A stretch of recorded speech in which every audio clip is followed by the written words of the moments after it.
Today is Sunday, April 14th, 2019.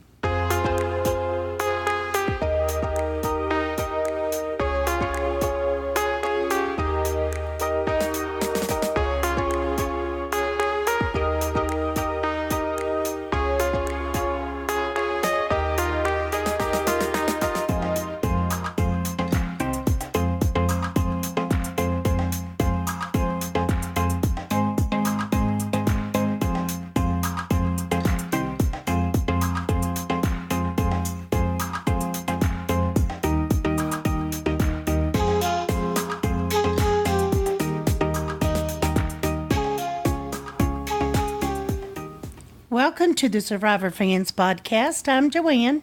And I'm Stacy. And this is the listener feedback show for Week 8, Episode 9, Survivor, Edge of Extinction. And our show was delayed a day. That's on me. I had a music seminar that I attended yesterday, and after, a little over 3 hours getting back, I think it took me a little over an hour and a half to get down there and about 3 hours to get back. It took you 2 hours to get down there. Well, actually, I don't know what time you left. But anyway. It was a day. It was a long day. So. Edited the audios that got in and put the order together, and then we thought, oh, no. I'm calling it. He's going to fall asleep. Asleep shortly after that. So sorry for the delay. It's a delay not unlike the one from CBS, who has managed to not put any extra clips out, even at this point with the extra push. I thought, oh, well, maybe that'll give us a little extra time. I checked when I got up this morning. Nope, zip. I checked all day off and on yesterday. Yeah, so no extra clips to give us some additional insight on the big whispering tribal council. But that doesn't mean we don't have lots of fans with thoughts about that, both pro and con. So we got the spectrum here on the Survivor Fans Podcast. Yeah. Any announcements before we get started? Yes. If you played JSFL, you need to select 2 people to be voted off this week. It's still a 1-hour show, but there will be 2 tribal councils. Yeah, they got to accelerate things. Got too many people in there. Well, I knew they were going to have to. Yep. You've been saying that for weeks, huh? Well, to you, yeah. Because I figure out, and this many till, the finale, and, they have to have at least one more. Yep, so we'll get a double this week, and then we'll carry on. But before we get that far down the road, we got to review from a Survivor Superfans perspective what they saw in this last episode, and any predictions they might have for us going forward to help make that difficult double vote out choice. First up, we got a call from Pete. Hey, Joanne and Stacy. This is Pete from Boston calling here. Holy cow. Now, that was a fantastic tribal council. Best I've ever seen. Even though some might say it was almost a unanimous outcome. But I don't care. I'm going to let out a great big woo!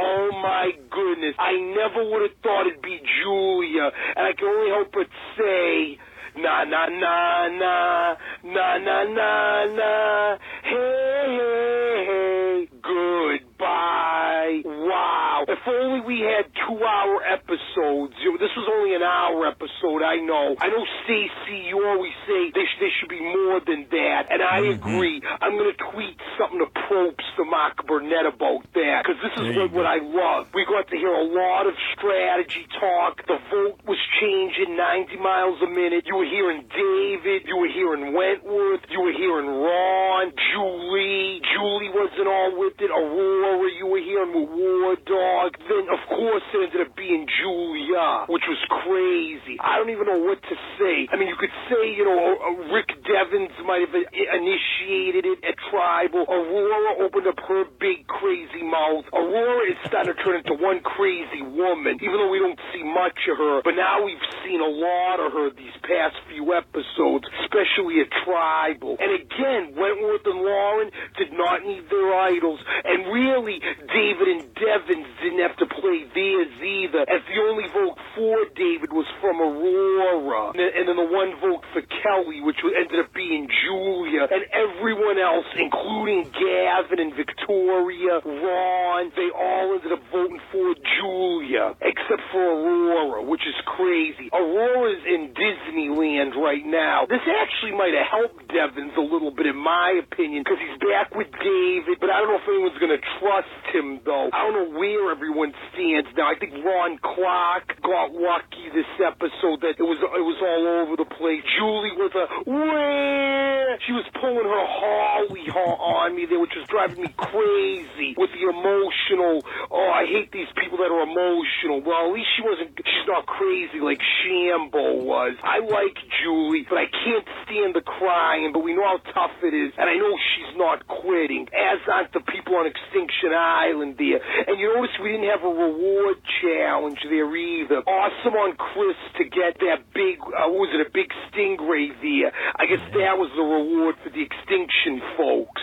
Now Julia joins the club there as the Karma folks are dwindling now. Imagine if Lesu somehow takes control, and if the final three are Wentworth, Lauren, or War Dog, or something like that. But I love this episode, guys. Still shook up from it. I'm curious to hear what everyone else has to say, and I'm going to check out some extra clips to see what I might have missed. All right, guys, take care. Woo! All right, thanks, Pete. Unfortunately, just a couple of preview clips for the next episode so far. Yep. So no details. Maybe they'll come out Monday when that person gets back from their spring break vacation. That's my guess as for why they didn't get posted. Someone was off. So the intern, the intern was on spring break, didn't get to post the videos. That's my theory. I'm working from there. Thanks again, Pete. Next up, we got an email from Mary in Michigan. Hi, Joanne and Stacy. I worked Wednesday night, so couldn't watch live, and I was spoiled on the outcome. Oh, bummer. It's really hard to not get spoiled these days with all the social media flooding in on us. It wasn't that surprising. I figured the flippers might get flipped on, but I sure would have rather seen Julie or Ron go out.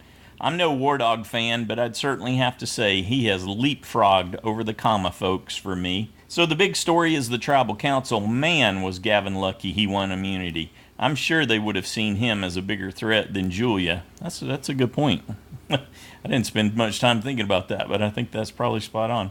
I saw too much Julie in the episode for my taste. I feel vindicated in my prediction that Rick would play the idol for David. Just think of how good David is playing to make that happen. And what on earth was Aurora thinking? She sure didn't sound like an accomplished lawyer making her case. Yeah, she probably lost some soccer mom business.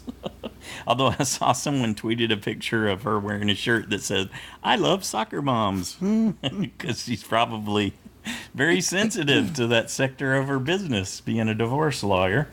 Julia really blew it. I am of the opinion that at tribal council you should talk as little as possible, and tonight sure proved that. Every single common newbie has now proved themselves to be playing poorly. I know I've already revealed my Joey amazing bias, but just think if they hadn't voted him off first at the merge, I think Kama'd have a completely different trajectory. So they've played themselves. I still think this is a returning player's story, and that at least 2 of the 4 are in the finals and take home the win. As much as I want to see it, I'm not seeing the evidence that anyone on the edge is currying favor with the jury members. If they are, we aren't being shown it. I really enjoyed the edge scenes tonight, and gotta think whoever gets back in the game gets the split idol again. Wonder who they'd give the other half to. Now, thinking about next week, if they all go for the easiest vote out again, I think Aurora's in big trouble. I was thinking she should be an easy person to drag along. However, I realized they may be assuming Joe will come back. Then you have a super tight twosome, and they got to know that split idol may come back with them, so I think Aurora may be next, although Gavin, Ron, and Julie still appear to be juicy targets. Not sure where Victoria fits in all of this. I'm still not convinced she will win, but seems to be in the best position out of the Kama. That said, I could easily see someone pinning the flips on her next week.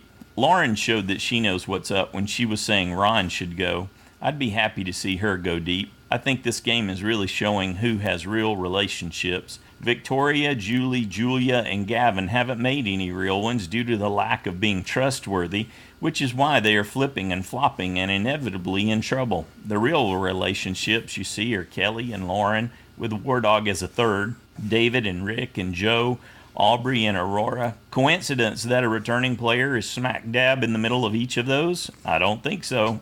Yeah, neither do the editors. Finally, I have to say the biggest props go to Kelly and Lauren for still having those idols. I don't know how they've sat through this many tribal councils that were so crazy and hung on to them, but good for them. I'm left thinking anything could happen next week. I would say Kelly and Lauren are safe and likely War Dog. I think everyone else is a minnow, to use David's analogy. Thanks as always. Thank you, Mary. Good job. Next up, we got a call from Shea. I think she's in her car, so it starts off a little bumpy, but hang in there. Hey guys, this is Shea. Yet another stellar episode. I knew when they didn't have an award challenge that it probably meant they were going to be focusing a lot on camp and strategy. But man, did that exceed expectations. That was one heck of a tribal council. I'm just blown away by it all. It's just an exciting season. Julie really lost it. Lost it. I can't figure out if it's to her benefit or not yet. I'm left with a lot of unresolved feelings after that tribal council. It's kind of all up in the air. I think nothing's predictable at this point. I really enjoyed the episode. I really liked that Rick refused to stop playing. Just right there, gotten Julia safe. We've got this many. Neener. Yeah, that was great. I loved every bit of it. I haven't listened to your show yet. I can't wait to hear what you guys thought about it. And I can't wait to hear what everybody else thought about it. You guys have a great day. I'm about 5 minutes from work where I will listen to your show. I absolutely cannot wait. Okay, take it easy, everybody. All right. Thanks, Shea. Yep, definitely an exciting one. Next up, we got a call from Justin. Hey, Joanne and Stacy, it's Justin from Michigan. So I have a thought on that tribal council that might not be popular. I honestly didn't really care for it. I don't like half the episode to be at tribal council. I wish a lot more strategy would go on at camp. But it brings up a point that I thought of. What is the protocol for the length of tribal council? Can somebody just filibuster it, and if they're not happy with how the vote possibly is going, just start walking around and whispering in everybody's ear? Jeff has to put an end to it eventually, right? To me, it sets a precedent. If you're on the bottom, or if you don't think you're getting your way at tribal council, you might be the one to go. Why not just start walking around trying to stir up chaos? I'm not really a fan of that. I like the strategy to be at camp. I like vague statements at tribal council to keep everybody guessing. This might be an unpopular opinion, but I honestly didn't really care for that portion of the episode. Rick could have easily came up with that plan at camp. He could have easily went over to all those guys or addressed them all as a group and said, hey, we have 7 right here. So why didn't he do that? Same thing with Julie. She's just crying the whole time. Why doesn't she just initiate something? She says she's on the bottom. Why doesn't she say, okay, there's enough people in this game that don't have strong alliances. I'm going to band together my own alliance. But she's just, to use a term from the episode, she's not a pilot. She's just going to go along with the flow and hope she's part of the majority. Honestly, I hope she goes sooner than later. Julia really dug her own grave there. You don't call people out like that. Devins, you're screwed, Devins. Who is she? There's too many people left to be calling out people and saying you're on the bottom, you have no power, because Devins did. All it takes is, who else doesn't feel like they have power? Boom, now we do. So I don't know why she didn't realize that. I thought Gavin and Victoria were smart to just kind of sit back and not necessarily defend her and just kind of switch on her, because I think they're smart enough to realize they can jump ship and go to any other different voting block at any time. So I'm not really sad to see Julia go. I think she had potential, but she dug her own grave. Aurora kind of did the same thing, and now she's on the bottom. So I hope Aurora and Julie go relatively quickly, but looks like David's gonna be a target, and Ron probably will be. So I'm thinking it's gonna be Ron, David, or Wentworth, but I'm hoping it's Julie or Aurora. Get those guys out because they don't seem to be playing the game. That's just my opinion. It might be an unpopular opinion. I'm sure everybody else loved the tribal, but looking forward to hearing everybody else's feedback. Thanks. All right, Justin. Yeah, don't be so quick to single yourself out there. There's, I think you'll hear as we go through the listener feedback this week that several people shared your sentiment. They're not a fan of that kind of tribal council. It does leave big gaps. It's hard, even though they're all mic'd, I think. I'm Pretty sure they are. I don't know. Maybe there's booms. Sure. I thought they were pretty much mic'd in scenarios like that, just like they are in the challenges and some of the other cases. But you'd think they'd be able to pick up the audio better. Sometimes they do show you what's being said, right? They subtitle it to make sure that you can hear. But maybe they're not able to single out all the individual ones, because that would be one way to solve it for us, since they're always showing us more than the castaways actually know what's going on. But it does leave you confused and frustrated sometimes, because so many things get left out. I totally think some of them were playing to the jury, so the jury could see what they were doing to get themselves further, especially Rick, maybe even Julie, though I think Julie's real emotions took over at some point. But I think definitely Rick was very conscious of the jury. I see. I would have thought his was more authentic than Julie's. So maybe authentic doesn't mean he's not playing to the jury as well. So yeah, you're definitely not alone in that sentiment, Justin. Thanks for calling in and sharing, though. I'm glad you felt good enough to be able to come in. I think we've got a good wide spectrum here. It's a good place to share different views and help us all look at things from different angles. The other thing that was going on with the episode there is that it was so condensed. Time-wise, they felt the pressure. And you see that in a lot of the other reality shows that you watch, cooking, and even in like the one we watched together, Forged in Fire. Because things are so time compressed, it doesn't give you an opportunity to have a full look at everything. So I think that was a big part with how things played out overall. Thanks again. Next up, we got an email from Dave in Ohio. When they started Tribal Council at 31 minutes into the program, you know it's going to be good. And it was spectacular. Aurora is the one that started everything at Tribal Council. With her voting David, she's clearly in the minority. It was very refreshing seeing David having a good time. He truly was having a ball. You don't see enough players taking the time to enjoy the game. When David asked who was originally going to be voted out, and they said David, he handled the question and answer perfectly. He handled that extreme social situation with poise, and I believe the jury noticed. Rick was definitely writing a couple pages of his resume Wednesday night. He might be one to watch out for. I had Gavin going home on JSFL. I was hoping Ron would get his revenge, even though I'm not a fan of Ron. No luck, but I was okay with how it ended. I did receive my 4 safe points. Next week, I think Aurora and Julie might be in trouble. Clearly, Aurora's on the outs with everyone, which would make an easy vote off.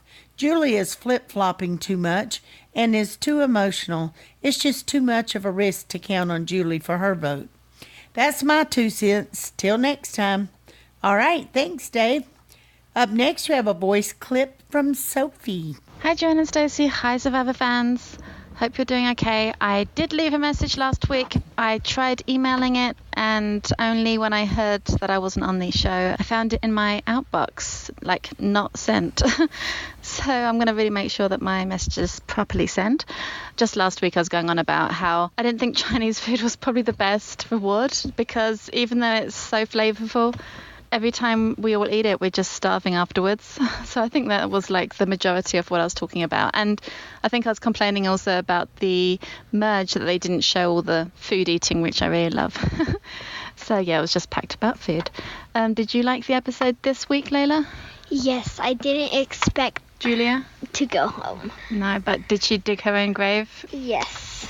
Yeah, she just was just too crazy and hyper and paranoid. Mm-hmm. The challenges, I thought War Dog was going to stay a lot longer in it, and immediately he dropped the ball, so I was really surprised. He didn't drop it? What did he actually do? He caught it. He caught the ball, and my son said, wow, at least he can catch the ball. He can't throw it, but he can catch the ball. That's good. Because the ball didn't even touch the floor when he got out. He caught it in the air. Oh, so, yes, Stacey, I also had Aurora going home. I thought that all that drama at Tribal would be Kelly and Lauren using their idols, and then it would bounce back to Aurora. It didn't happen that way. And actually, I had Julia safe, I had War Dog safe, I had David and Kelly safe. So it was a good episode. I just want to know, who do you think, if they had voted for Kelly, and if they had voted for David and David had used his idol, Kelly had used hers, who was Kelly?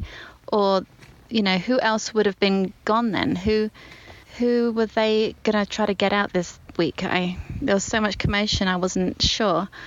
Yeah, Aurora is totally, in the clouds. How could she not see that Julia was painting a huge target on her back? Next week, I think it will be people with big mouths going home. Maybe Julie will be getting on people's nerves. Maybe Aurora will get sort of argumentative and fed up. And she doesn't seem to have the nicest, happiest, easiest personality. So I'm guessing it'll be one of them. I think Ron, it's Ron the teacher. I think he has sort of become a little bit more humble. He's sort of trying to keep her low key. And I'm just hoping my USB Gavin just sort of stays calm and doesn't panic. Yeah, he voted against Julia, but really she was just out of control. I'm actually quite surprised at Kelly. She's doing really well. And anyway, hope you have a great week. It was a really, really good one. And we love the show. Say bye. Bye. All right. Thanks, Sophie. Thanks, Layla. Good job. Well, Kelly said they were voting for David. Right. Sophie's so question if he played was, the idol, who else would they have targeted? I don't know if they may have had to revote. Right. Might not have been anybody else but Does Kelly. not count. Does not count. Does not count. So revote. If they're targeting David, I'd have to think that they would bounce it on to Rick, given the option there. But we didn't get to see a whole lot of that because the majority of the episode of that portion of the episode, pre-tribal, was dedicated to the spider sense of David and Kelly. So it's all just a guess. Thanks, Sophie. Thanks, Layla. Next up, we got a call from Kim. Hi, everybody. This is Kim from North Carolina. I really enjoyed this episode. I don't think we can really use Next on Survivor to help us figure out what's going on, because I'm thinking either the editors are aware of this podcast or perhaps other podcasts like it, although I don't know if there are other podcasts like it, because as far as I'm concerned, this is it for me. But they are almost deliberately trying to mislead us. Anyway, Julie and Ron are not showing their best sides now that they're having to really play the game because they don't have Joe making it so they don't have any stress. It seems to me that the people currently with the best story are Victoria, maybe David, War Dog, and Rick. I just can't get behind Wentworth or Lauren, even though Lauren is really strong in the challenges. But I will say that if the people who seem to be the most strategic don't go after Lauren and Kelly and at least try to find out if they do have an idol, then those idols become more and more powerful every single tribal council. So looking forward to seeing what happens. Can't wait to hear your feedback. All right. Thanks, Kim. Yeah, I think they're all convinced that they don't have an idol because they haven't played them, and I think they would have thought surely they would have played them before now if they'd had them when they were in jeopardy. And so I think people don't believe they have it. Right. So they're probably of the mind that an idol is going to be re-hidden since one just got played, so that they should go scramble and look for it. But do you think they will? Do I think that they'll introduce another idol or an advantage? I'm not sure. There's a reference to an advantage in the description, but that could be Aurora's. Yeah, that could easily be Aurora's advantage that Aubrey gave her, which is the extra vote advantage. So, which may or may not help. Yeah, good deal. Thanks, Kim. Next up, we got an email from Jesse in Canada. Hello, I pretty much blacked out Loser Island this time around, but I do remember the talk Ron gave to Gavin about his decision. Classic guilt trip teacher move. But why did Ron only have a sit down with Gavin and not Julia or Victoria or any of the other comma betrayers? That's a good question. I wonder if he did. Now we get hit with the immunity challenge really fast in the episode, so I knew something was up. After War Dog and Julie dropped from the challenge, it kind of looked like they were talking. Do you think she was talking strategy with War Dog during the challenge? Maybe I'm just nosy, but I'd like to know what they were talking about. If anyone initiated it, I would say it would be War Dog. And most likely, yeah, he was putting something in her head. Gavin, but if it was significant, they would have shown it, I think. That's the other way to sort of look at that. Or unless it's going to play out more later. They would show it either way, though, because this is when it happened. Gavin wins immunity, and I'm happy for him. If I backstabbed one of my tribe members, I'd expect the survivor gods to award me with immunity. Everyone schemes and plans, and Gavin decides David has to go. He gets hit with the democracy train and pouts that they are a dictatorship because they wouldn't let him dictate the next vote. Yeah, that was hilarious. I don't think I picked up on that to mention it in the recap, but that was funny how he was miffed because he didn't get his way. Yep. Claimed they were being a dictatorship. They kept him from getting his way. Everyone's feeling uneasy at camp, and the shot of Julia winking to Kelly in silence wasn't only weird, it was creepy. David and Kelly's spidey senses go off, and they know something's wrong. Tribal council comes really early, and it devolves quickly. Everyone points out the awkward moments at camp, and Julie breaks down about how she feels left out. Good old Jeff Probst, if he catches you laughing or smirking while someone's crying, he'll put you on the spot. Julia's called out and immediately announces she was laughing about her plan with Kelly. Rookie mistake. Aurora then says something that I didn't understand, but I didn't need to because Rick did the understanding for me. Rick did a complete 180 from the last tribal. Last tribal, he was a passenger on the comma train, but this time he's the pilot of the Lesu plane. Julia really took this bad, calling him a passenger and trying to shut down Rick's proposal for Lesu to get Julie and Ron to vote out someone from comma. It was lovely. The look on Lesu's faces was priceless. It's like Rick just taught them basic math for the first time. War Dog, Kelly, and Lauren all got this crazy look in their eyes, and I knew they were down with Rick. Julia pretty much implodes at this part, and the tribal council goes crazy. After a decent time goes by and craziness happens, War Dog says the best line of the episode, "Let's vote." Julia didn't like that. Everyone except Aurora turned on Julia. Tricky Rick Devens owned that council. Rick was like, "Hey guys, I'm going to prove my loyalty by protecting the guy I'm loyal to. So, you all know I'm loyal to David." Favorite part of the episode, Ron begging for protection. I hate dancing Ron, but I love me a groveling Ron. Thank you so much for all you do and can't wait to hear from the other listeners. Thank you, Jesse. Next up, we got a call from Eliza. Hi, it's Eliza from Lexington, Kentucky. By the way, Nicola and I were not drinking any wine the last time that we called in together. We just had a great time hanging out and watching Survivor. Had to clear that up. I probably should say a lot more about this episode, but all I keep thinking is Julie, soccer mom, so annoying this episode. It was driving me bonkers. Yeah, that's it. Can't wait to hear what everybody else has to say. Bye. Well, I'm glad you felt passionate to call in and share that. Good deal. Thanks, Eliza. And to clear up the whole thing about the wine, too, because that could never happen. Next up, we got a quick call from Drew. Hey, John and Stacey. Hey, everyone. This is Drew. We really enjoyed it. It was. I don't need to say anything about Tribal Council because I know that everyone else will, but I will say the winner of the week was Rick because he totally turned everything upside down at the last minute. Loser of the week is Julia because he just couldn't get it together. I didn't want to miss 2 weeks in a row. Have a great weekend. Bye. All right. Thanks, Drew. Good to hear from you this week. Next up, we got an email from Caleb in Texas. Hi, Joanne and Stacy and all the Survivor fans. This week we got a lot of madness. Who could have predicted that Julia goes home? No one. Actually, 12 people did, but I feel like this season has been underestimated a lot because of the whole Edge of Extinction twist. But the gameplay alone makes this season really great. Since there are so many little blocks of alliances, I have no idea who will go home next, so I will guess Ron again. Who knows? Anywho, I really enjoy how David is doing in challenges because I remember him as the little skinny guy from Millennials versus Gen X. Due to the edit, as of now, I think that an Aubrey or a Joe win will get back in. Aubrey or a Joe will get back into the game. We will see. I don't know what Gavin will do without Julia, but he is smart, so he will think of something. I always like cheering for the underdogs, so I'm kind of cheering for the Lesu members and David. Wow, my thoughts are all over the place, but that's just my personality. I'm excited to see how this season will end up. I'll be sure to give my thoughts next week, and thank you for a great podcast. Bye. All right, thank you, Caleb. Yeah, thanks for being a part.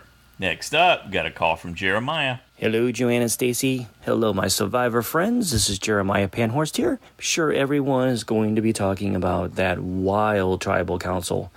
The best adjective I could use for it is chaos. That was chaos. Definitely, I feel like this is something that happens when you still have a lot of people unsure about which direction they want to go. But give it to Rick Devens for taking advantage of the situation. He obviously probably was the star of this crazy tribal council.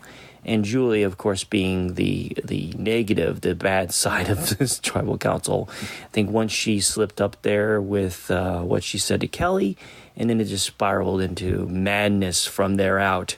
But it certainly was entertaining to watch. Not sure if I want to see it all the time, but it was fun. That's for sure. Now, the other segment I thought was very interesting this episode was this long moment with Eric and the debate on whether or not he should quit.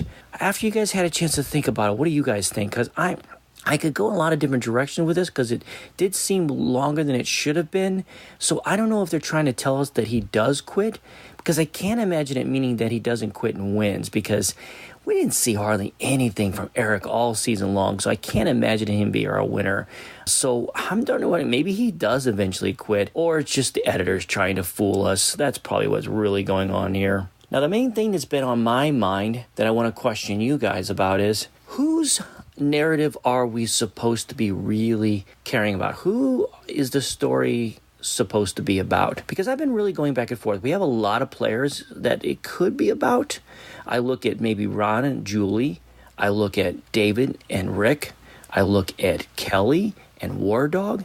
And then on EI, you have definitely Aubrey and Joe. Who are we supposed to think this story is about? The more I think about all these players that are mentioned, and I'm sorry, I think everybody else is just sideline players, and maybe I'm wrong about that, but I think one of these people obviously are winning, and I'm really going back to Rick Devens after this episode. I think maybe it's his story to win. I know that means that someone that got voted out will actually win the game, but I do feel like we're leaning towards that being an outcome this season. I don't know. What do you guys think? All right, as far as next week is concerned, I think it's going to be a boring double boot.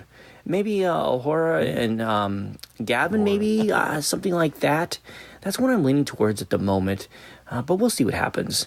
All right, well, anyway, that's it for me. My time is up. I can't wait to hear what everybody else has to say. And until next time, this is Jeremiah from Southern California. All right, thanks, Jeremiah. Okay, so first question, what do you think the significance of the Eric clip on Edge of Extinction was about?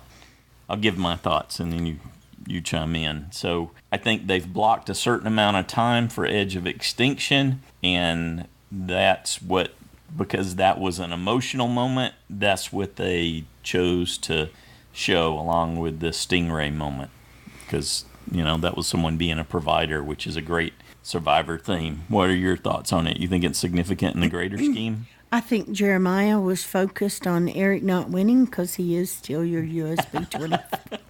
Can you guys win the side challenge? That's another good theory. That didn't even occur to me that he might be doing that. Yeah.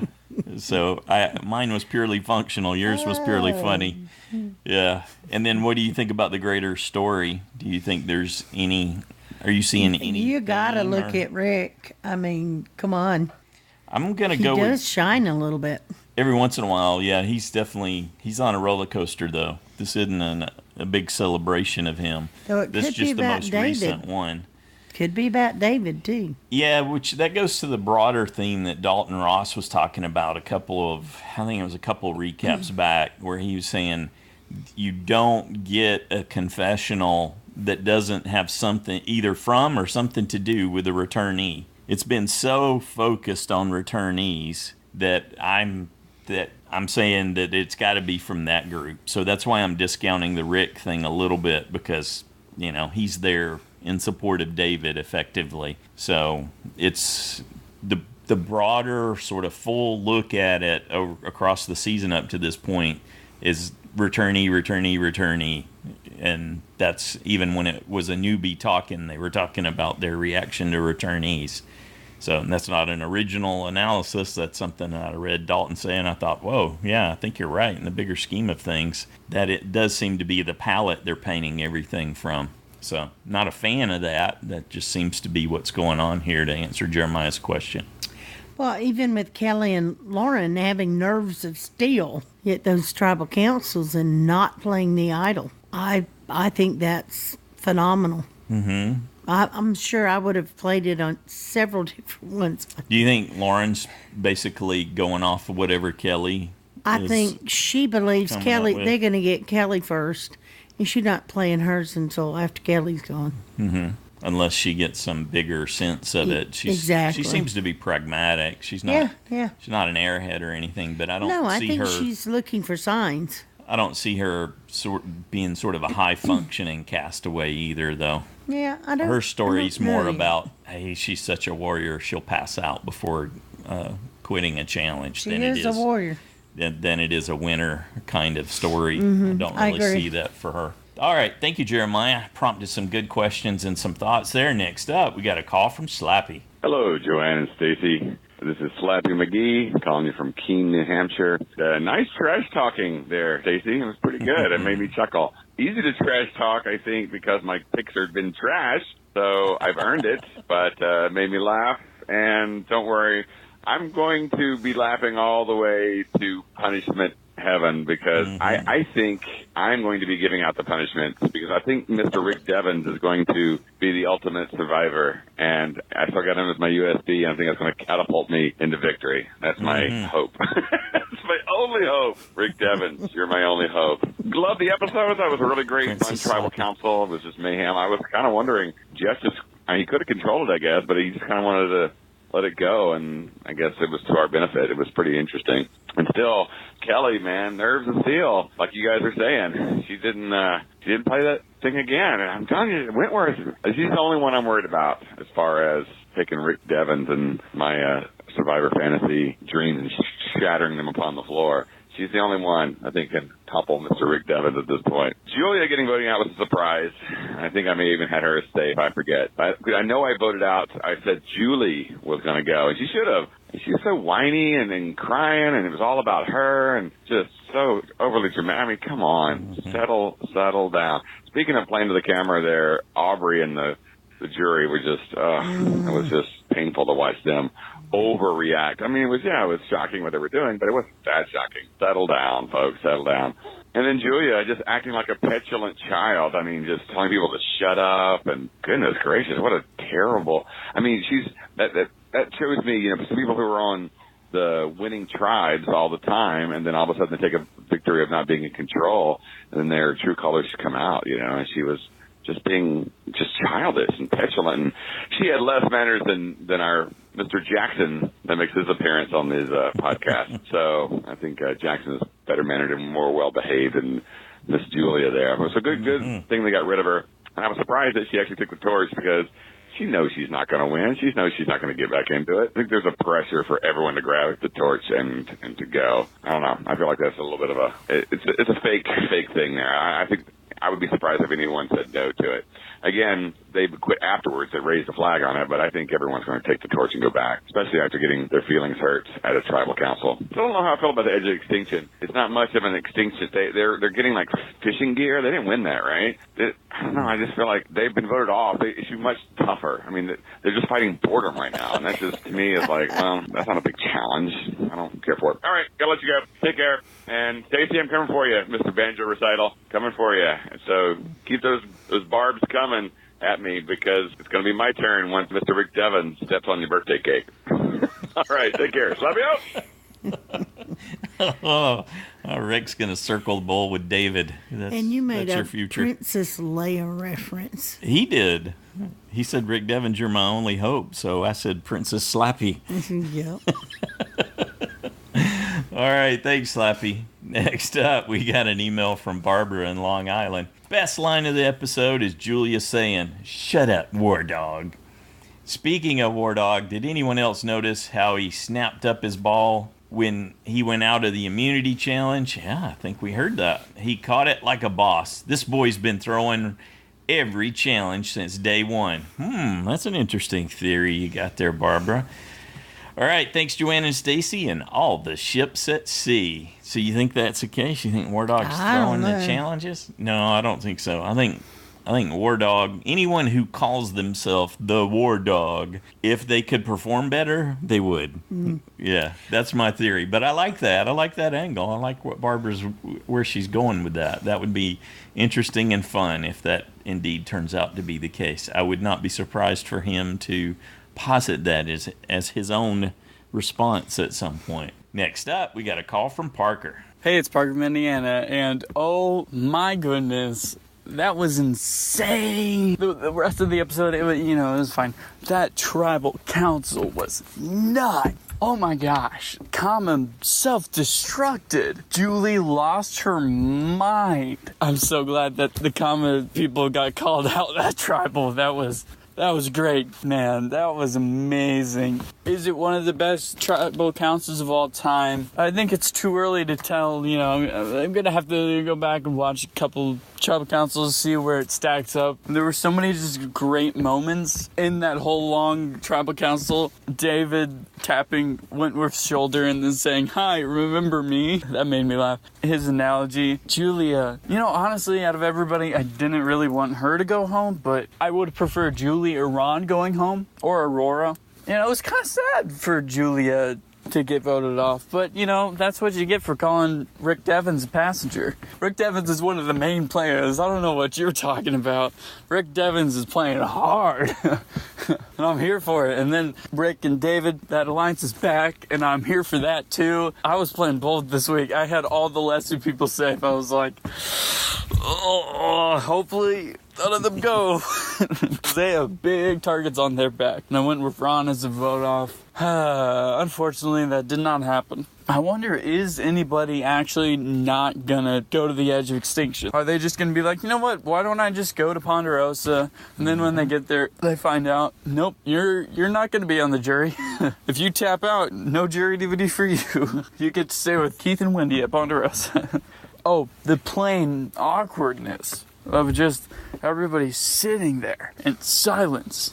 So weird that one would think, hey, maybe we shouldn't let these people know that we're not with them by not making eye contact. Not everyone is Joe. Like, you can do that with Joe and apparently he'll still believe you. Come on, guys. Gotta do better than that if you're gonna try to pull one over on somebody, right? Next time on Survivor, looks like the War Dog is getting targeted, and honestly, I'm here for it. Kind of sick of the War Dog. Preseason, I was looking forward to seeing him play. First couple episodes, I was here for the War Dog. Then he started just terrible at challenges, being kind of annoying. Now I don't like the War Dog, and I want him to get voted off. I think that's all I got. So yeah, I will see you guys next time.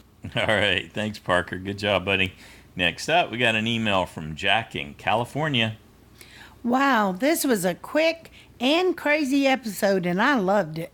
Alliances were cracking and forming everywhere. At the immunity challenge, David's reaction was great, and he obviously knew what to expect. Do you guys know how he did the first time around with this challenge? He said himself that he blew it, but I don't remember where he went out. Whatever he did before, it seems like he redeemed himself this time around. I'm not surprised to see War Dog fail yet again at the challenge and be the first one out. I don't understand why contestants go around talking to everybody and telling them what they think. Half the time it never works out well for them. However, in this circumstance, it seems that it worked out fine for Rick. I'm watching the awkward silence. If you are aware of your surroundings, you could probably tell if things seem to be off, even when there is no talking happening. Like quite a few other listeners, I had Ron as the vote out, just because I had no idea what we were going to get into at that tribal, and what a crazy tribal it was. It's hard to say who actually started the blow up, but I think it was Julia who made it explode. What I'm kind of surprised about is how Kelly and Lauren felt confident enough not to play their idols. If you guys were at that tribal and had won, would you have played it? I would have. That seems like I would have, but we don't. There's so much left out for us. It's hard to judge based on that, even with the little parts that they showed. So again, supposedly she's going off her sense of how things are forming around her, and if she's not getting there was no threat coming her way. Her read was good. Yeah. It seems like next time Rick and Victoria could be teaming up together, and Dan could finally be going out as one of the two vote-offs. All right, thanks, Jack. Yeah, thanks. I think that's interesting with Victoria. That could be her getting some revenge. She might be setting Rick up. Okay. Next up, we got a call from Cameron. Hey, Joanne and Stacy. Hey, Survivor fans. This is Cameron from North Carolina. So, right out the gate, I am not a fan of Ron trying to buffalo Gavin and make him insecure about his decision to vote off Eric last week. If Ron wants to stay with Gavin, he's not going about it the right way. So, normally we get tired of seeing the Edge of Extinction clips, but I kind of like the narrative this week. I'm really starting to hope Chris is the ultimate returnee, or at least be given a second shot in a future season. David has an interesting edge here. It seemed to me that his loyalty was strictly lessened last week, but I guess him and Rick are repairing the rift. War Dog is ironically pretty weak regarding challenge performance, seeing as he's willing to get tattoos of the New York Yankees and the Brooklyn Nets on his left arm. Am I crazy to say Wentworth is starting to become kind of a goat? Her edge is getting kinda purple, and strategically she is just not what she was in Cambodia. I knew something was up when the immunity challenge was so early on in the episode. At first I thought it was going to be a double vote out, but then I remembered from last week's preview how this was supposed to be some legendary tribal council.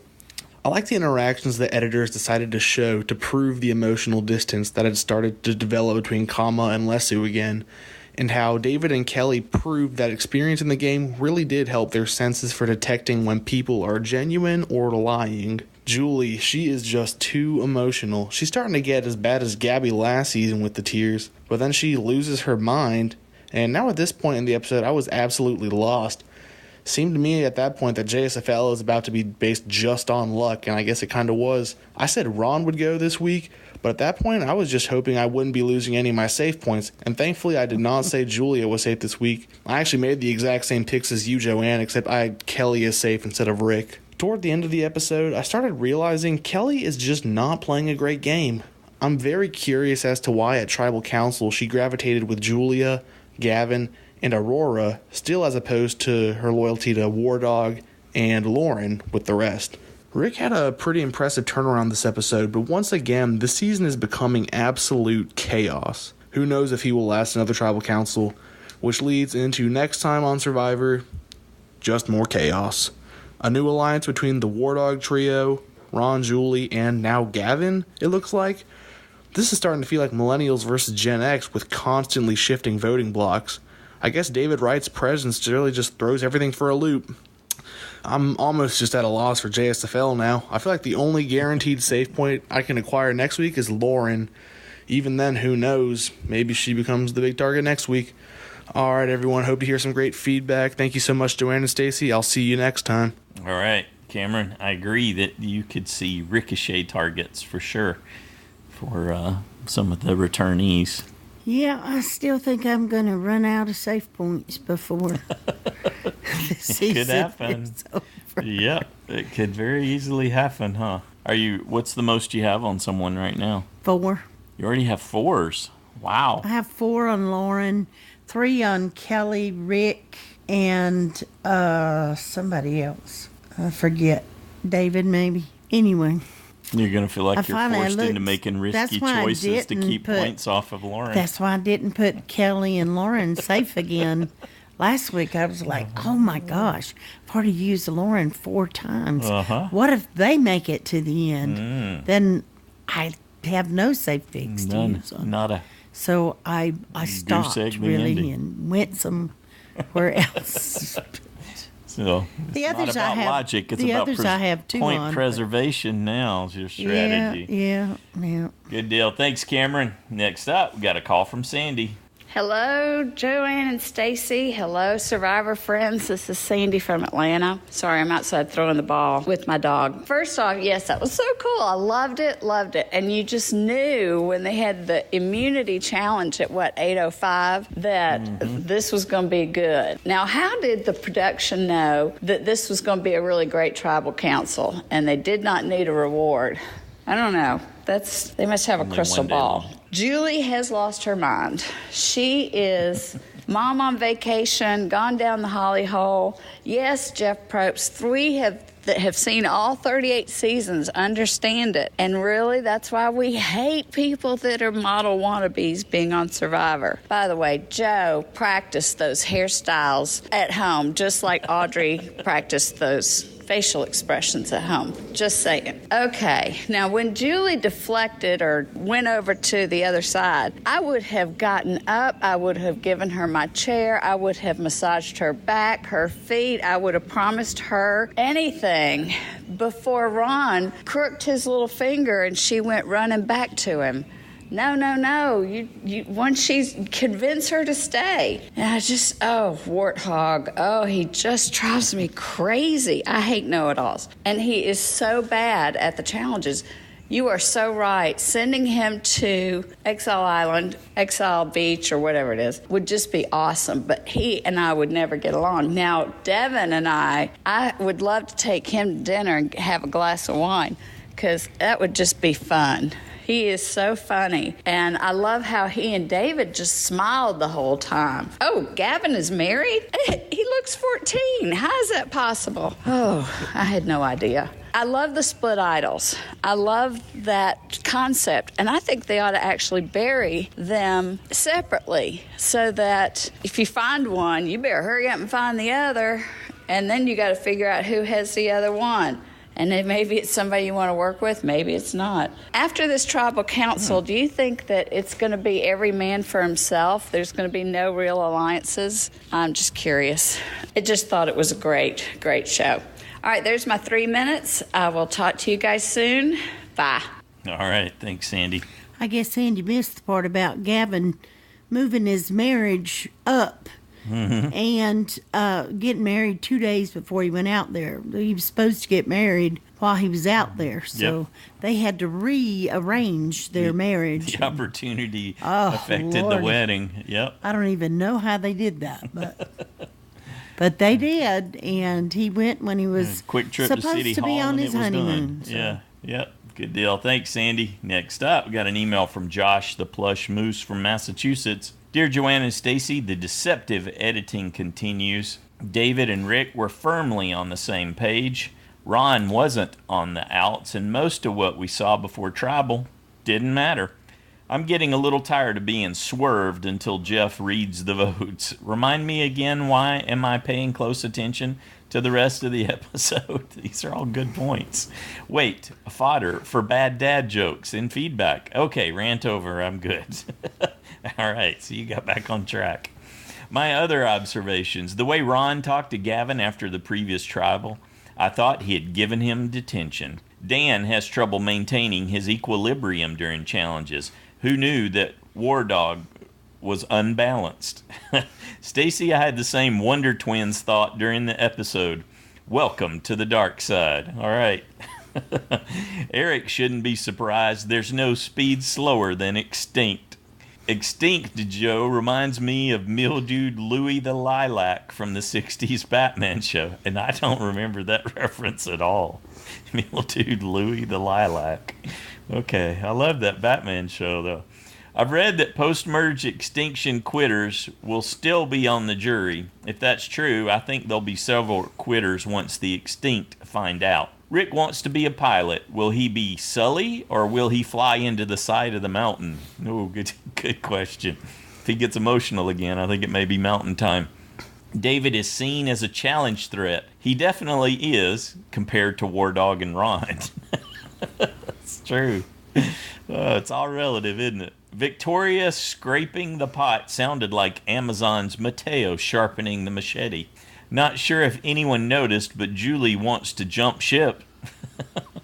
Kudos to the editors. The silent treatment camp scene was downright uncomfortable. Kelly and David have powerful spidey senses. Were there radioactive spiders on Lesu? I prefer Purple Julia to Shut Up War Dog Julia. I'm sorry, but overlong live tribals make me space out. What did David say? That he saw a shark from the poop deck of the SS Minnow? How'd you pack so many references into one sentence? Given the deceptive plotting, I expect the butler to be sole survivor.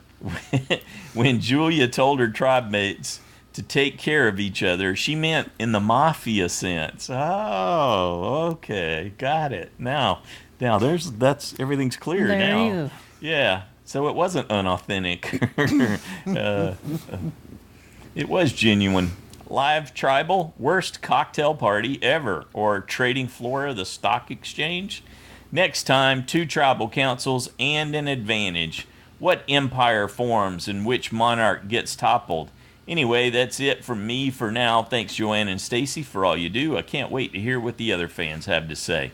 All right, thank you, Josh. Excellent, buddy. Next up, we got a call from Ann. Hadn't heard from Ann in a while. Hi, Survivor fans. It's Anne from San Diego. Wanted to say that I really enjoyed the last episode. That was really a crazy tribal council.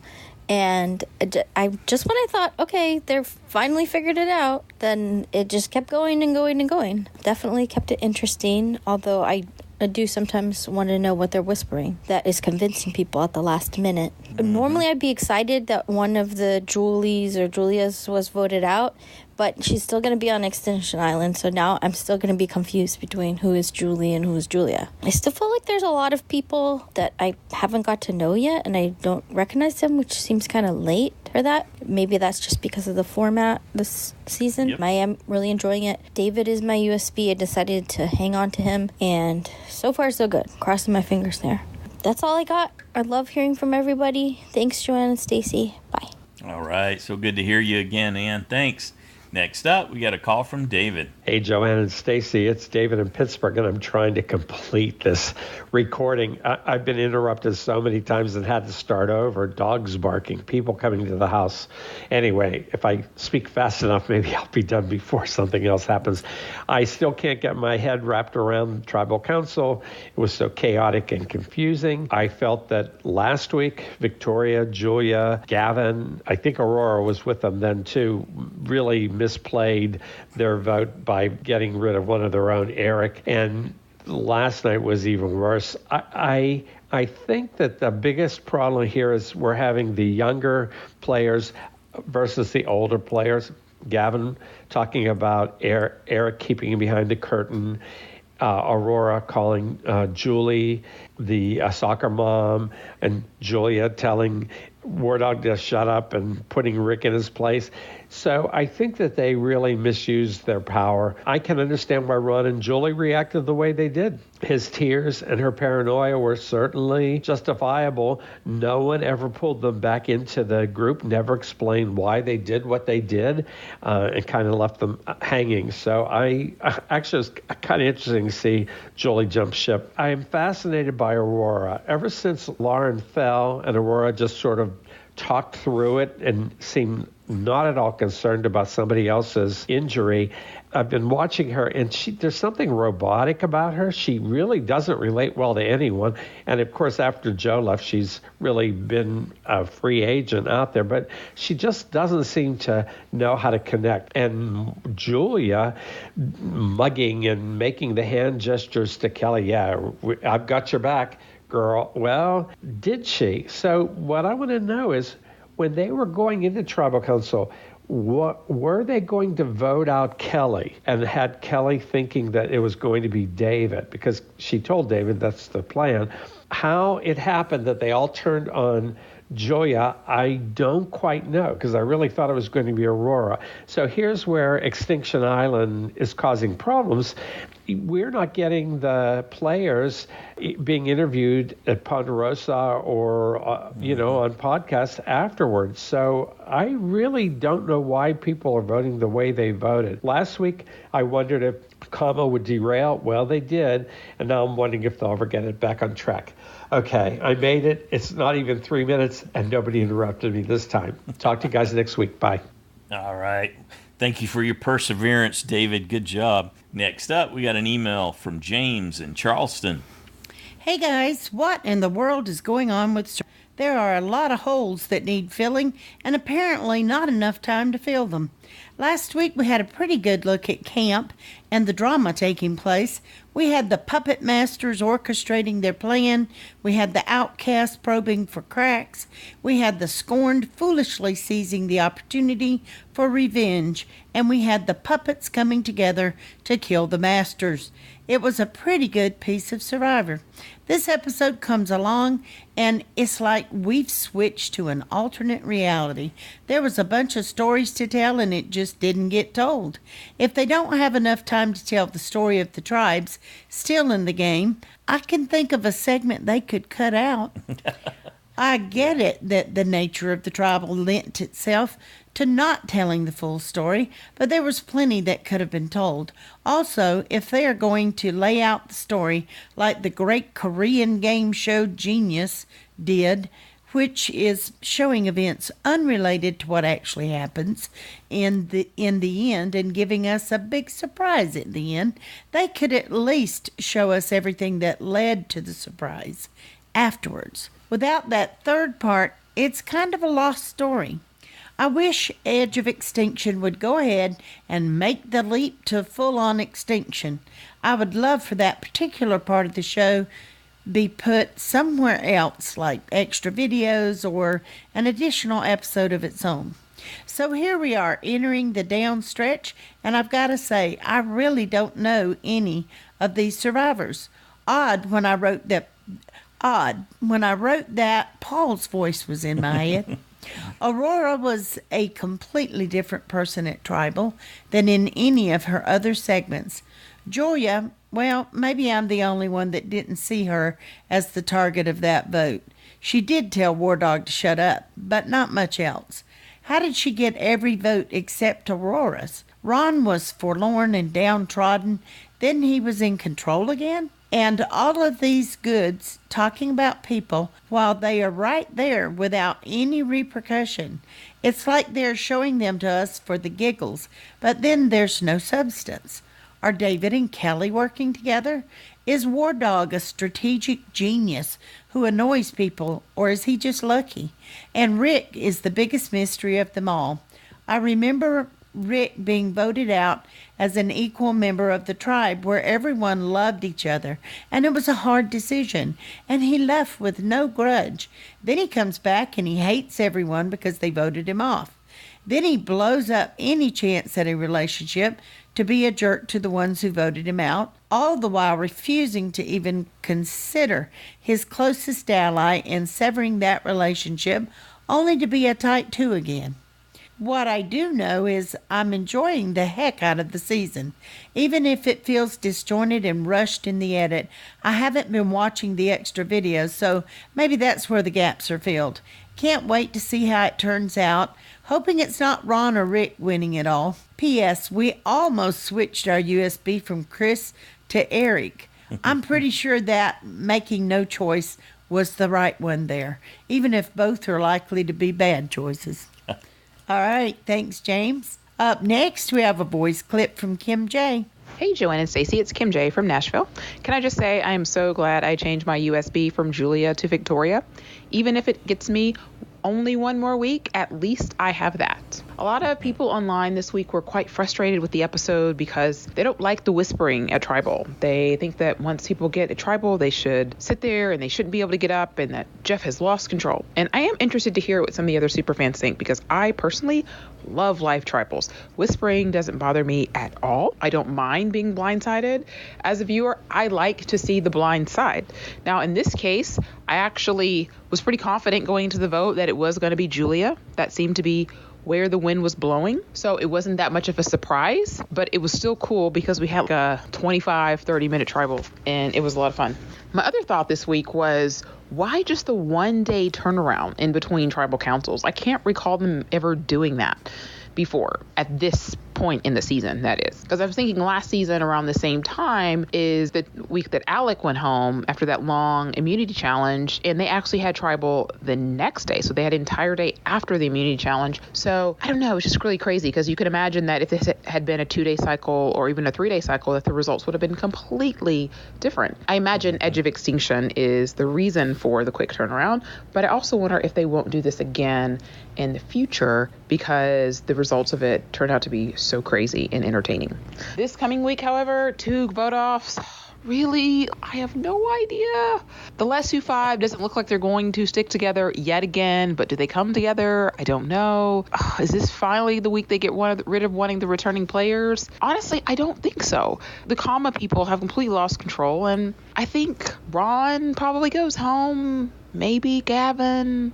I don't know. I'm going to have to hear what everybody else thinks. I'm just totally lost. But totally loving the season after the past 2 episodes. That's all I got this week, and I look forward to hearing what everybody else says. All right. Thanks, KimJ. I think there's definitely a range of responses to how this got edited. I personally think that what happened was this was supposed to be a double vote-off episode. That's why the one day. They were planning to just do an immunity challenge, and then the next day they were going to do another one. And this was supposed to be the double vote-off week. But because of what went on at this tribal council, they decided, oh man, we can't do that. There's too much in there. We're going to have to do it next week. And that's why next week is the 2-person voted out in 1 hour episode. Okay. I heard the words. It just didn't I didn't understand how you got there. It didn't click for me. Because otherwise it makes no sense that they went straight into immunity challenge with no reward challenge and went to tribal council. They set it as a 1-day cycle. That's the real determiner for not having a reward challenge. Point is that they set it that way because they were planning to have at least 2-day cycle and do a double vote off. That was supposed to be this week. But because this was such a long and full of information tribal council, they even before they edited said, wow, maybe we should leave a lot of extra room and just go next into having the double vote off week in 1 hour. Okay. All right. Well, it made sense to me. Yeah. Good deal. Thanks, KimJ. Next up, we got a call from Paul. Hey, Paul in Louisiana here. So we're calling them live tribals now. Myself, and I've said this before, I just don't care for them because it's just pure chaos. Is it entertaining? Yeah, for a little while, but this took up half the show. I mean, you knew something was up when we headed off to tribal with a half hour to spare. And yeah, I was actually thinking that was due to idols being played or something. So again, I was wrong, just like with my vote-off pick. Call me a stick in the mud, but I believe this stuff should happen at camp rather than at tribal. I'm all for order in the court. And then, with that off my chest, let's get started here. And first off, when they got back from tribal council, I so wanted Aurora to tell Ron, we just didn't want to tell you because you were so close to Eric. Yeah. I mean, wouldn't that have been the icing on the cake? Still, we were able to see a new Ron this week who's more humble and more willing to let someone else take the lead. I had him tagged to go, but shucks, if he isn't still hanging in there. I am happy to see that those hideous pants, or are they pajamas, that he brought with him, that they're caked with mud. I don't know why they bother me so much. Okay, so Julie, what the heck? The first time something goes wrong for her, she just falls to pieces. It just goes to show you what a cushy life she's had so far in the game thanks to Joe. Mm-hmm. There's no way she wins, so chalk her off the list of possible winners this season. And Julia, I've watched Tribal Council 3 times, and I still can't figure out why she put on the shirt with the target and then paraded it around everyone at Tribal. Aurora certainly dodged a bullet there, but she appears to be on the outs now. Meanwhile, Devins is gaining good graces again. But Didn't I love it when Julia told Devins that he's such a passenger, and then when she gave it to Dan Dog as well? Little did she realize, though, that she was just shooting herself in the foot. Oh, and did you see that Reem actually smiled? Well, wonders never cease. And I'm so far behind this week, I haven't even listened to the recap yet, but I just discovered that we have 2 vote-offs in the next episode. Hopefully that means 2 hours, but I won't hold my breath. But I am feeling better and better about keeping Victoria as my USB, and it's nice to see Gavin getting some time on the screen as he steps up his game. I'm also still thinking, or believing, that Joe is coming back, but I honestly want someone new to win. So, if Joe wins, does he get a wedding special on CBS? Okay, so I guess I'm leaning towards Aurora leaving the game, but I really think I like her, so I hope I'm wrong. Even if she was blowing it, she certainly didn't blow it as badly as Julia did. Who else? Oh, I don't know. This season is so all over the place. I guess that means it's a great one, though. So, I guess I'm out of here. Everyone take care. Enjoy the next show. Bye. All right. Thanks, Paul. You saw that Joe and Sierra was engaged, right? Mm-hmm. Yep. Yeah, I did see They that. got It was engaged all over this the week. media this week. Yep. I'm sure it'll get mentioned at the finale, too. Yep. I'm with Paul when it comes to these kind of chaotic tribal councils. And so I'm a little different than Justin and some of the others in that I do tend to enjoy them in the moment. It's the aftermath where you look back at it and you realize that that was a little bit of a hollow moment in that sense, because there's so much that you didn't get to see for it to be surprising. I mean, we went over this again and again in Ghost Island this time last year. It's like, oh, that was fun, but it didn't. How did they get there, right? How did they make that decision? Yeah, How it leaves come- you with so many questions. Yeah, so it ends up subtracting a little from your enjoyment as the time elapses. It's like in the moment, yes, and then afterwards, less and less so. So, yes, then less. And why, I still don't understand why Ron said Victoria when she's right beside him. I think he was highlighting that it was just anyone, that it was kind of up for grabs. You know, it's her, and then Julia, they're saying your name, and he called her over to be part of the discussion. And pointed out to her, it could be you. Yeah. Yeah, that could have been him getting a little revenge on them, too, right? Because he wasn't actually truly humble from what my assessment of his behavior. It looked like he thought he was back in power, and he was lording it over them just a little bit. Like, hey, they want me with them, so I could say whoever, and they'd do it. Yeah, It could be you. I didn't actually see it come to that extent, but, No, but I it's meant when he was possible. saying that he just wanted to stay longer and his tears were coming out. Oh, well, yeah, and no, all that that just didn't seem genuine, and it very likely could have been Gavin going if he didn't have the immunity necklace. They could have, Yep. you know, it could have been. So I think he's likely a target in the double. They may not be done getting their revenge on the comma strong. Yeah, you get to cheer that a lot, and then you get to reap the whirlwind when it ain't in your favor. And certainly they're getting rolled by the waves as they come in one after the other right now. Well, I think they just kind of drank their own Kool-Aid because they, really had it easy Yeah. because they were the majority. Yep. And that they just kind of, when you feel that way, you think it's always going to last that way. So the trial by fire that Lesu went through, maybe it did prepare him better for this stage of the game. Yeah. Because they're holding up better right now. Seeing War Dog and Gavin go out in the double elimination, that wouldn't surprise me. I don't think Aurora's going to go. Not that it's because she's playing some super savvy game, but she does have that extra vote. And we are in a 5-5 situation potentially. Mm-hmm. So that could, where she goes, where she throws her alliance, where she feels more comfortable, and then the extra vote could be a deciding factor. And of course, Or it could force a tie vote. like we're talking, and her vote carries through ties, so that could offer Yes. some real excitement and some, Yes, it could. yeah, from that perspective. But it certainly ups the difficulty level in trying to make your fantasy league picks this week. And I'm still uncertain if Kelly wasn't getting up and moving around because she didn't want to be seen as disloyal to anyone. if she just sits there and lets everyone come to her, or if she really didn't know what she was going to do, or because... The third option. Which is? She didn't have to, because Lauren was already over with the other group. Yeah. So, they were had it both covered in that sense. Right. So it just so happened that one group was right where she was sitting, so she didn't have to move to be a part of that conversation.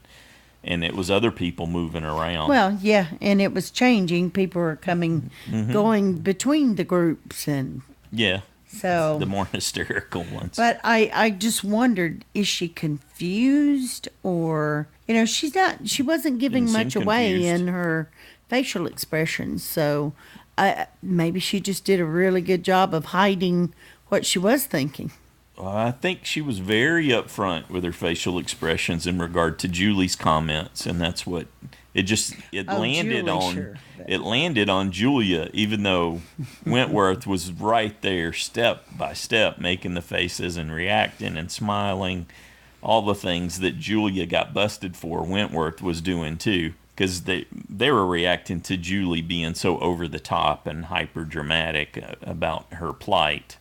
After she was, not too long ago celebrating all her successes and how great she was doing in the game, surprising herself. Yep. She definitely took a tumble. I think she lost credibility in the jury's eyes for sure this week. Julie may not be aware of that impact of her acting out the way she did. And how it can have, it's like, well, no one that reacts the way you do seems like a worthy winner. Well, and I'm not sure that the other people will trust her as much either, because she was so emotional. Yeah, sometimes that can really, really hurt you. And the fact that she was just running around potentially flip-flopping in real time, a live flip-flop, as in flip one way, flop another, flip, that she went through all these ups and downs in that amount of time. Oh, and there was that question before about what's the protocol for tribal. I think Probst really sets that. We missed it when that came up before. But Probst sort of decides, and he gives them a long leash. That's why tribal sometimes is 2-3 hours long, even though, even with this one, we got to see, maybe 20 minutes with commercials, which is rare. Usually they're 10-12 minutes long. So Probst decides, so I don't think you could filibuster your way through it by any means. Well, it looked like in one of the shots, they were saying that they were an alliance of 6, which was the Lasso 3, and I believe it was Gavin, Victoria, and Ron. Was that who we saw sitting on the beach? But then we saw Rick talking to Victoria. Yeah, I'm not sure, to answer your question, I'm not sure that we saw Victoria there. Okay, but what if Rick and David pulled in Aurora, Gavin, and Victoria? And that's a 5. Okay. And then the other 5.